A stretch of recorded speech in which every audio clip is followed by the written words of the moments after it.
there's a time and a purpose for everything under heaven. And I think you'll sing free. You act like you wanna be free. I could go and let you be free. Do you really, really wanna be free? Do you want me to make you free? Try it for myself and be free. See how it suits me. So you can do you and I can do.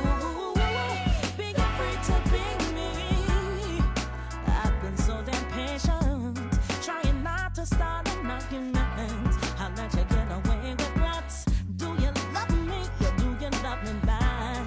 At this point it doesn't matter, cause I'm truly less than flattered. I'm just concentrating on you. I think what you really wanna do is be free. You act like you wanna be free. I can go and let you be free. Do you really, really wanna be free? Do you want me to make you free? Try it for myself and be free. And see how it suits me. See you can do you and I can do. Be free to be me. Like the birds in the sky, like the breeze in the trees, like water off a duck's back. No, baby, I'm not looking back. No, the future's before me. The past left at dawn. Nous sommes à l'atelier parents-enfants du club de lecture Read. C'est Read's Kid. Nous sommes tombés sur Monsieur Sadia qui est venu avec sa fille. Monsieur Sadia, comment allez-vous? Très bien, hein. Et vous, ça va? Ça va très bien. Donc, pourquoi ta présence ici et comment tu as entendu parler de cet atelier? Ma présence parce que je pense que tout ce qui peut contribuer à l'épanouissement d'un enfant, c'est intéressant, ça permet de lui faire découvrir le monde, ça lui permet de rencontrer d'autres enfants, ça lui permet d'échanger, de découvrir des choses et donc du coup, c'est la raison pour laquelle je suis venu. Et donc j'ai eu l'information au travers de la page Facebook de l'association READ. Et donc voilà, donc je me suis dit il fallait absolument que je vienne et voilà, ça se passe très bien, on est content, les enfants s'amusent bien, donc c'est le principal. En plus c'est un atelier un petit peu spécial, parce qu'il met l'accent sur le fait de représenter un petit peu toutes les cultures. Toi, qu'est-ce que tu penses de cette initiative? Je pense que c'est une initiative qui est intéressante dans la mesure où la France d'aujourd'hui c'est une France avec des enfants qui sont beaucoup, issus soit de métissage, soit de parents qui viennent des quatre coins du monde, qui ont une particularité, c'est qu'ils sont tous français en fait. Voilà, ils sont tous français et aujourd'hui la France d'aujourd'hui c'est une France, j'aime pas le mot mais bon on peut le dire comme ça, c'est une France multicolore, c'est une France métissée, c'est une France avec des habitants qui ressemblent à plein d'autres peuples du monde. C'est ce qui fait la particularité du pays et aujourd'hui je pense que ce genre de manifestations permettent aux enfants de sortir du cadre familial et de découvrir également d'autres cultures dès le plus jeune âge. Voilà. Je rebondis sur ce que tu dis par rapport au fait que c'est une France qui a plusieurs visages et qui est multiculturelle. On sait que récemment il y a une notion qui revient et même si on sait que la France, par son passé colonial, c'était l'un de ses buts, cette notion d'assimilation. Nicolas, on sait que M. Sarkozy en a parlé il n'y a pas si longtemps, avec les racines gauloises et autres. Qu'est-ce que tu penses de cette espèce de notion d'assimilation qui revient dans les discours politiques comme ça? Moi personnellement, je ne me sens pas concerné. Je ne me suis jamais senti autre chose que être humain, français, africain, ce qu'on veut, comme en tout cas être humain avant tout. Donc tout le monde le sait qu'en période électorale ou dans un but politique, certaines personnes profitent de la faiblesse d'autres pour pouvoir évoquer des questions comme l'assimilation, comme il y avait un scandale là sur comment ils appelaient ça, la déchéance, etc. Et tous ces concepts pour moi n'ont qu'un but, c'est de diviser. C'est diviser la population, sauf qu'aujourd'hui, heureusement que la population n'est pas dupe et qu'elle arrive à cerner toutes ces tentatives de division. On le voit aujourd'hui, hein. On a des personnes qui sont là, qui sont ensemble, qui vivent ensemble sans problème. Et bien souvent, on parle de vivre ensemble, et vivre ensemble, c'est le faire ensemble. C'est l'action, c'est comme ce qu'on voit ici aujourd'hui. Et à travers l'action, il n'y a pas besoin de rentrer dans des questions d'identité, des questions d'assimilation, je ne sais quoi. En tout cas, moi, personnellement, je ne me sens pas concerné. Et bien au contraire, je pense que ce sont eux, ces personnes-là, qui devraient s'assimiler à la vraie démocratie, en fait. Parce que en vraie démocratie, on n'est pas là-dedans, en fait. On n'est pas sur des questions qui divisent. On est sur justement une politique qui permet de rassembler et qui permet de faire les choses ensemble pour l'avancée de la République, quoi. Souvent dans le discours politique, ils nous parlent sans cesse de rassemblement, comme quoi ils rassemblent les gens par le biais de leur discours.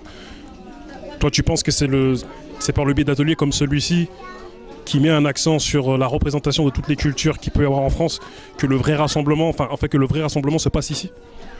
Non, pas forcément, en fait. Là, c'est un exemple, hein. Moi, je pense que moi, c'est pas une question que je mets forcément sur la table. En fait, les choses se font d'elles-mêmes. Elles se font d'elles-mêmes, même si parfois il faut les provoquer, elles se font d'elles-mêmes. J'en suis persuadé. Il y a plus de personnes ouvertes sur justement voilà, cette France une et indivisible, que de personnes qui pensent au contraire. Sauf que on a plus tendance à mettre en avant les choses négatives. Donc du coup, voilà, on a peut-être l'impression que voilà, les gens sont racistes, ou etc., etc. Moi, je pense pas que ce soit le cas. Ça existe, hein. Il y a du racisme, il y a des personnes qui font la différence. Sauf que aujourd'hui, je pense que il y a plus de personnes qui ne la font pas. Et tout se fait, je pense, dans l'action, en fait. Dernière question. Est-ce que tu penses que ce genre d'action devrait s'institutionnaliser? C'est-à-dire, quitte à parler avec les institutions pour rentrer ça dans... Enfin, que cette action prenne plus d'ampleur et voire même rentre dans un cadre... voilà, dans un programme de l'éducation nationale pour les plus de 3 ans, par exemple. Moi, je pense que c'est un petit peu le rôle de l'école de faire en sorte que les enfants de la République puissent justement percevoir cette République comme une et indivisible, au travers de programmes scolaires très diversifiés, prenant effectivement en compte les différentes cultures que compose la population française. Tout en sachant qu'effectivement, je parle de culture, c'est culture plutôt d'origine. Parce que, encore une fois, toutes ces personnes dont il s'agit sont françaises. Voilà. Monsieur Sadia, nous expliciterons plus ta manière de penser et même ton discours un petit peu plus tard. Nous devons nous voir depuis un certain moment, nous allons nous voir. Mais nos programmes sont un petit peu chargés, mais quoi qu'il en soit, je te remercie. Ok, merci beaucoup et bon courage pour la suite. Merci à toi. Nous sommes avec mademoiselle Laurie à l'atelier Reads Kids qui a eu lieu aujourd'hui au café 20e. Au Super Café, c'est ça. Mais qu'est-ce que c'est que ce café? Parce que en arrivant, je vois plein de parents avec des enfants et c'est la première fois que je vois ce genre de concept. Qu'est-ce que c'est que ça? Dis-moi tout. Pourtant, t'as des enfants. T'en as un ou plusieurs, je sais plus. J'en ai 2. Le Super Café, c'est un café associatif parents-enfants. Donc c'est un café où il y a des jeux pour enfants, il y a des ateliers, il y a une salle en sous-sol où on peut faire des anniversaires, où il y a plusieurs ateliers musicaux, enfin voilà, des activités avec les enfants. Et en fait, ici on est dans un quartier politique de la ville. Donc ça a été financé par du crowdfunding. Et ça fait moins d'1 an que c'est ouvert et il y a beaucoup de mobilier de récup et la propriétaire, enfin la maîtresse des lieux qui s'appelle Sarah est vraiment top. Voilà. Explique-nous un petit peu ce concept de Read Kids, tout en sachant que c'est pour mettre un petit peu un accent sur l'ensemble des cultures, c'est-à-dire la représentation des cultures dans les livres pour enfants. C'est ça. Donc, comme tu le sais, j'ai un club de lecture qui est dédié aux auteurs afro. L'idée, c'était pas de faire un club de lecture dédié aux auteurs afro pour enfants, mais c'était de faire un club pour enfants où, dans les livres proposés, toutes les cultures sont représentées. La diversité à la française. Parce que donc, j'ai un petit garçon de 2 ans et demi. Donc, vu que je suis une fan de livres, j'ai commencé à lui acheter des bouquins et je me suis rendu compte qu'il y a beaucoup de bouquins où il y a très peu de noms blancs. Il y a très peu de noms blancs et c'est en plus mon enfant a deux origines. Il est d'origine tunisienne et guadeloupéenne, donc il est métis, donc son teint de peau est plus clair que le mien. Et donc c'était important pour moi qu'il s'identifie dans les histoires que je lui raconte. Il faut savoir que chez les 0-3 ans, il y a beaucoup d'histoires avec des animaux. Et pour qu'il ait c'est rare qu'il y ait un peu de tout. L'idée, c'est pas qu'il y ait que des noirs, hein, c'est vraiment qu'il j'ai présenté un bouquin, je l'ai pas avec moi, mais qui s'appelle Deux petites mains, deux petits pieds. Et il y a des enfants qui habitent en ville, à la campagne, dans le désert, des enfants asiatiques, des enfants roux, blonds, noirs. Enfin voilà, c'est important pour moi que dans son imaginaire, que toutes les cultures soient représentées. Et c'est quelque chose que je voulais partager encore une fois, comme avec Reed. Et quand je l'ai proposé, ça a tout de suite pris et vous avez assisté à cette première session et il y avait du monde et il y avait tout et tout le monde était content et c'est ça qui était riche. Pourquoi avoir choisi ce livre de Axel Sanders, en sachant que voilà, c'est un auteur reconnu qui a sorti plus de 2000 livres sur les enfants. Ce livre, Délivre-moi, pourquoi? Alors Délivrez-moi, parce qu'il y a des classiques dans les bouquins. Pour enfants, il y a des classiques qui fonctionnent à tous les coups, comme à certains âges. Il y a un bouquin qui s'appelle Cacaboudin. Il y a une période Cacaboudin, il y a un bouquin qui s'appelle Cacaboudin qui est très très fort. Il y a Le Loup, alors c'est moi le plus beau, c'est moi le plus fort. C'est deux bouquins qui fonctionnent beaucoup. Et Délivrez-moi, c'est vraiment le bouquin, quand ils sont petits, qui fonctionne super bien parce qu'on peut chanter avec, on peut le faire claquer. Enfin, il y a tout un univers.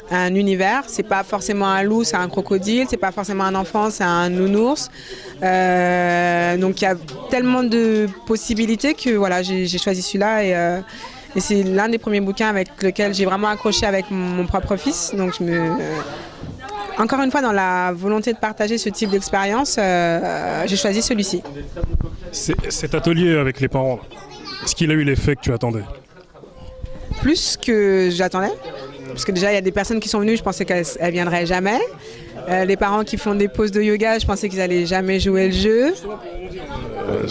Comment tu as eu pourquoi cette espèce de séance de yoga à un moment donné? Dis-nous, c'était pour détendre un petit peu les gens Alors, en fait, entre 0 et 3 ans, l'attention d'un enfant est très très courte.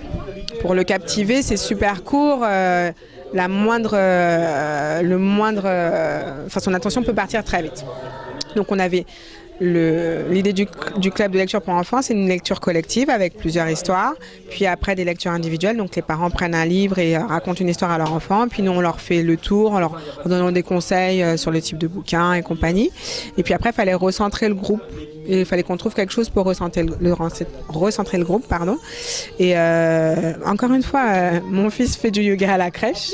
Un jour, il est venu à la crèche en me faisant chapeau pointu, on respire et on ouvre le chapeau. Il avait appris ça à la crèche. J'ai trouvé ça trop fort. Je suis pas du tout férue de yoga. Et je trouvais que c'était aussi drôle de voir que les enfants peuvent suivre ce type d'activité. Et donc je me suis dit pourquoi pas faire une pause. Et en plus, pour le coup, ce livre de yoga, encore une fois, tous les enfants sont représentés. Des noirs, des asiatiques, des clairs, des foncés, des garçons, des filles. Ils ont vraiment pris en compte tout type d'enfants et c'est ce qui m'a fait encore plus accrocher. Par rapport à cette initiative, est-ce que tu comptes dans le futur la proposer aux institutions afin qu'elle rentre, on va dire, entre guillemets, dans l'éducation nationale? Mais là, ça serait plus pour les plus de 3 ans, en l'occurrence, pour ceux de la maternelle. Après, en sachant que, bien sûr, ça donnerait suite à de nombreuses négociations avec les institutions. Ma volonté, c'est de sortir des institutions, en fait. C'est vraiment de vulgariser tout ce qui est culturel d'une manière générale. Et c'est pour ça que j'ai pas fait ça dans une bibliothèque. J'aurais pu demander à une bibliothèque d'une ville de faire... non, je l'ai fait dans le Super Café, qui est un lieu où tout le monde peut venir, où on n'est pas dans un truc d'école. Alors, je pense que ça peut être intéressant. Je sais que, pareil, j'en ai parlé à la crèche de mon fils et ils m'ont dit c'est un atelier qui pourrait nous plaire, que vous pourriez venir faire et tout. Et puis c'est vraiment un atelier parents-enfants, ça c'est super important. c'est marrant parce que je relisais un texte qui disait que la lecture partagée est une expérience irremplaçable, un vrai point de rencontre. C'est vraiment un moment unique entre un parent et un enfant de lire une histoire. Et que parfois on appréhende comment raconter. Il y a des gens qui disent ouais mais je sais pas comment lire. C'est aussi simple que, on n'a pas besoin de faire du théâtre pour lire des histoires aux enfants. Et les enfants ils adorent ça, ils mémorisent tout. Et c'est vraiment un moment unique qui crée vraiment du lien. Et pour revenir aux institutions, si on attendait les institutions, on ferait rien du tout quoi. Donc si on me propose de le faire, pourquoi pas? Mais ma volonté, c'est pas de leur proposer. Pourquoi ne pas leur proposer dans la mesure où, on sait que c'est eux qui touchent le plus de public, on va dire, institution. Et l'une des manières, en tout cas, de propager ton atelier, on va dire même dans toute la France, ça serait de faire peut-être des alliances avec les institutions. Bien sûr, mais encore une fois, c'est de l'expérimental. Là, on est vraiment sur une première session. Je ne savais pas si ça allait accrocher, je ne savais pas si ça allait plaire, je ne sais pas si les gens allaient suivre. Voilà, je suis vraiment encore dans l'expérience, comme je disais, pour le club de lecture qui a 10 ans. Je suis au début de quelque chose, donc je vois comment ça se préhende, comment les gens y adhèrent aussi, parce que c'est la participation des personnes qui font que que le club existe. L'un des buts des ateliers que tu mènes, ça serait pas quelque part un petit peu de déconstruire un petit peu les pratiques des parents, en tout cas en ce qui concerne la lecture de leurs enfants, quelque part? C'est pas déconstruire, c'est toujours dans la volonté de vulgarisation. Il y a des gens qui achètent pas de bouquins, qui vont pas en librairie. Il y a des gens qui savent pas que la bibliothèque c'est gratuit, qui rentrent pas dans une bibliothèque. Ou qui pensent que ce n'est pas réservé pour eux. Il y a des gens qui lisent autre chose que du français. Et du coup, il y a plein de bouquins sans texte qui sont super intéressants à appréhender et à imaginer avec un enfant. Non, la volonté, c'est vraiment de vivre un moment unique avec un enfant et prendre du temps pour soi. Parce que, aussi dans donc, la diversité, évidemment, elle appréhende la population. J'aime pas dire les quartiers populaires, j'aime pas dire, mais on a des habitudes d'éducation où il y a très peu d'affect, où il y a très peu de liens, ou très peu de choses. Et le livre permet ça, en fait, de vraiment vivre un moment unique. C'est pas comme un film. Tu vois, un film, tu prends une vidéo, tu poses l'enfant devant la vidéo, puis tu vas faire ton ménage. Là, tu es obligé d'avoir une attention à 3000% en fait. Et quand il pose des questions, tu réponds, et puis lui regarde les dessins, puis tu reviens sur les pages. Et c'est que comme ça, ça fait partie de l'éducation, c'est que comme ça qu'on peut créer des liens avec nos enfants, qu'on peut comprendre dans quel monde ils s'appréhendent. Le fait de poser des questions, ils sont libres aussi de vouloir discuter avec vous. Voilà, c'est des choses finalement super simples, mais qui sont hyper importantes pour la société de demain. Est-ce que quelle critique, quelle remarque aurais-tu à faire à l'éducation nationale? Parce que l'éducation nationale prend beaucoup de place dans la vie des enfants. Quelle remarque t'aurais à faire? En plus, toi, tu as un certain cursus scolaire. Voilà, donc tu peux analyser cette éducation nationale. Quelle remarque t'aurais à faire par rapport à l'éducation nationale? Je pense que c'est pas une question de cursus. J'ai une tante qui est institutrice et j'ai déjà été avec elle en Guadeloupe et j'ai déjà été avec elle dans une classe. C'est une volonté individuelle. Il y a des gens qui sont profs pour manger et qui s'en foutent. Il y a des profs qui sont engagés et qui emmènent leurs élèves dans des musées, qui leur proposent des bouquins qui n'ont rien à voir avec le programme. Je reproche pas à l'institution, elle prend beaucoup de place, mais en France, on a la chance d'avoir l'école gratuite et un niveau d'éducation assez élevé par rapport à d'autres pays. Je reproche plus qu'on fasse qu'il y a moins de liberté en fait.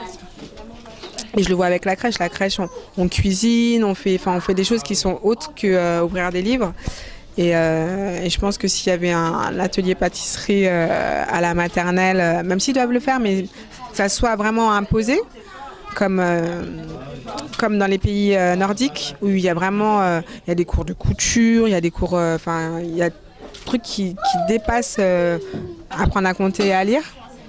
Ça développerait déjà le sens artistique des enfants. Il y a tellement de choses qui se passent autour d'un repas, autour d'une activité, et pas que de la pâte à modeler. Enfin, c'est vraiment des choses qui sont utiles pour la vie de savoir cuisiner. Ouais. Donc, moi, je reproche. C'est pas des reproches.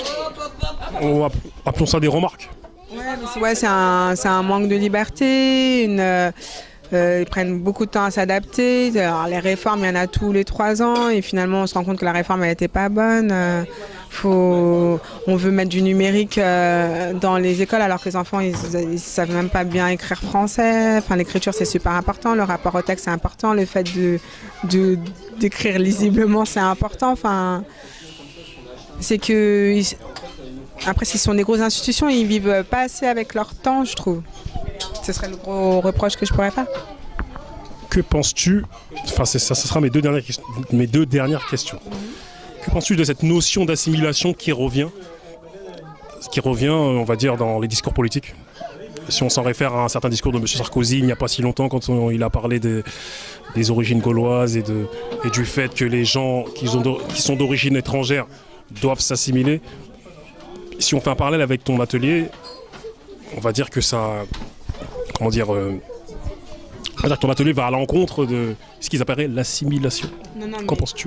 Moi, je pense rien de ça. Je comprends même pas ce que ça veut dire l'assimilation. Enfin, franchement, moi, je parle de gens, d'humains, de parents. On veut tous que nos enfants grandissent d'une manière épanouie, émancipée. On veut tous les aimer, on veut tous qu'ils aient une vie heureuse, on veut tous qu'ils aient un niveau d'éducation qui leur permette de s'épanouir. Moi, je comprends pas. C'est des mots politiques, c'est des expressions médiatiques. Enfin, je comprends pas ça. Peut-être que moi-même, je suis assimilée, je le sais même pas. Tu vois, enfin, ça, j'en pense rien. Je peux pas donner d'audience à ça. Il y a trop de choses importantes pour donner de l'importance à ça, vraiment. Quelle sera la suite des événements par rapport à Read Kids et même par rapport à Read? Read prend de plus en plus de place comme l'institution. Donc les 10 ans, je suis en train de les préparer tant bien que mal. Read Kids, vu l'expérience, c'est à renouveler, à propager, à imposer, comme je sais bien le faire. Et proposer pour... Alors là, j'ai fait 0-3 ans parce que c'est ce que j'appréhende avec mon propre enfant, vu que c'est l'expérimental. Mais je pense que pour les plus grands, là, il y avait un petit garçon de 5 ans qui n'est pas encore en CP, mais qui sait lire et qui aime ça. L'idée aussi, c'est de faire que les grands lisent aux plus petits. Parce que c'est aussi un truc entre frères et sœurs, c'est super intéressant qu'un petit qui a 8 ans lise à son frère de 3 ans. C'est pareil, c'est des liens, c'est des choses qui peuvent se créer. Donc pourquoi pas faire ça avec une classe qui vienne lire devant les petits. C'est aussi appréhender le public, c'est aussi... Enfin voilà, il y a tellement de choses à développer que... Justement, par rapport à l'atelier que tu as développé aujourd'hui, tu as eu l'aide aussi d'intervenants extérieurs à Read.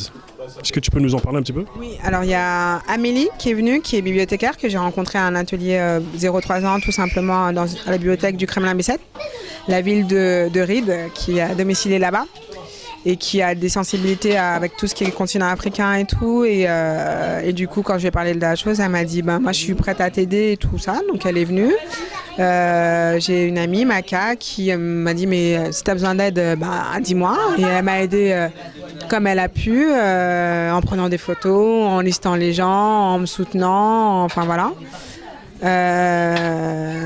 Et voilà, déjà c'était les deux personnes.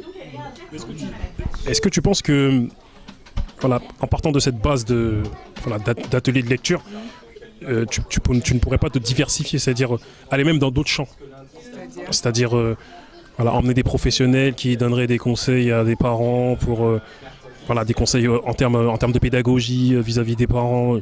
Est-ce que tu penses que ton action pourrait se diversifier dans ce sens-là? Oui, mais il faut déjà qu'elle soit bien faite, qu'elle soit bien construite en tant que telle. Plus elle sera, comme avec les clubs de lecture que je mène depuis 10 ans, plus ça se fait et plus ça se... ça rentre dans un modèle. Et quand ce modèle sera bien, il roulera, parce que là c'était vraiment expérimental pour une première session. Je pense que je pourrais faire intervenir des gens comme ça. Et puis maintenant, il y a Il y a un festival qui s'appelle l'École de la vie qui est à Montpellier, qui est sur des nouvelles formes d'éducation. Il y a cette fameuse institutrice qui a écrit un bouquin sur le pouvoir naturel de l'enfant. Enfin voilà, il y a plein de choses comme ça qui se font. Il y a tellement de supports, il y a les méthodes des écoles Montessori, il y a tellement de choses qui se font que moi-même je les découvre, je les appréhende, je les apprends. Donc c'est à voir, c'est vraiment avec le temps que je vais voir ça. Parce voilà, pour rebondir sur ce que tu dis, on sait qu'aujourd'hui beaucoup de parents sont démunis, un petit peu désorientés. Et il y a une demande. Il y a une demande pour l'éducation des enfants, pour la manière de les orienter. Donc tu penses que lorsque ton activité sera bien installée, tu penses peut-être à te diversifier un jour, mais quand je dis un jour, c'est pas tout de suite. Hein, c'est pas que j'attends qu'elle soit installée, hein, mais c'est vraiment que comme c'est encore expérimental, et puis je rencontre des gens. J'étais au Salon du Livre Jeunesse, j'ai découvert une association qui s'appelle ATV, je crois. Et je retire le nom. Enfin, en fait, ils font des bibliothèques de rue.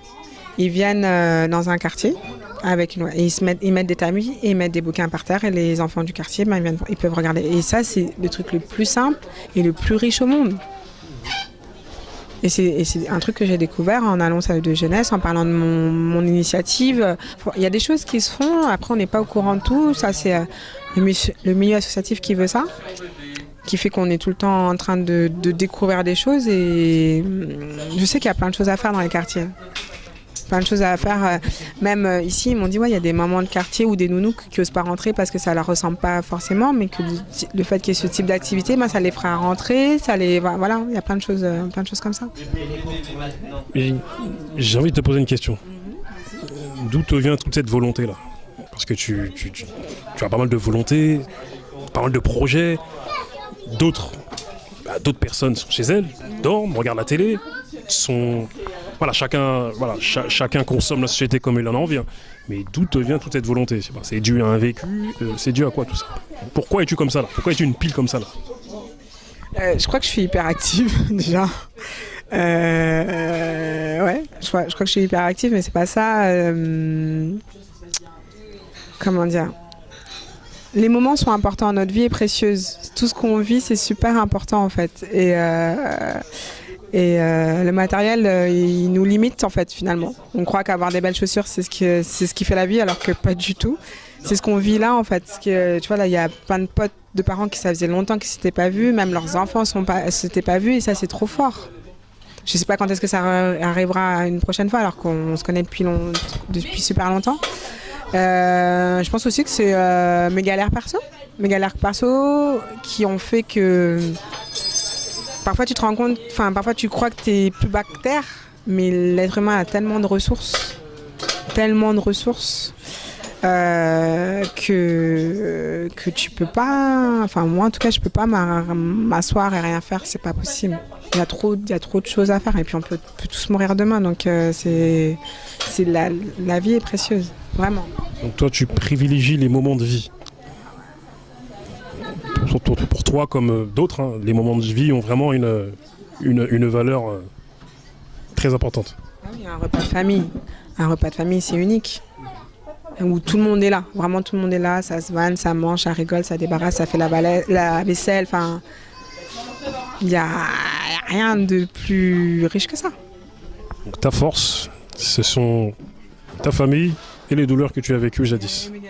Mes galères, mais que j'ai encore des galères d'ailleurs. Mais c'est pas ça qui m'a arrêtée en fait.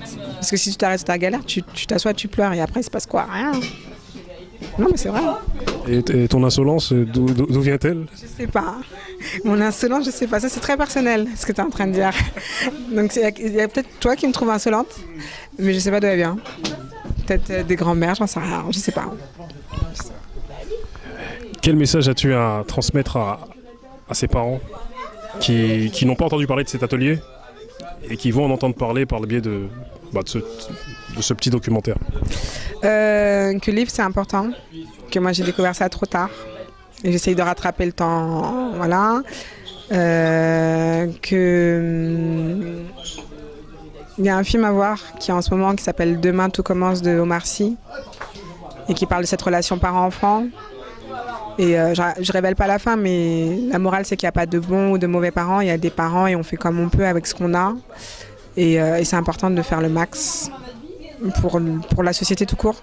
Parce que les bonnes vibes, elles s'enrichissent, elles se propagent en fait. Donc ça, j'y crois vraiment. Et non, que nos enfants ne nous appartiennent pas. Donc il faut absolument leur donner le maximum d'armes pour appréhender cette société, quoi. Donc l'éducation, c'est le socle de tout, quoi.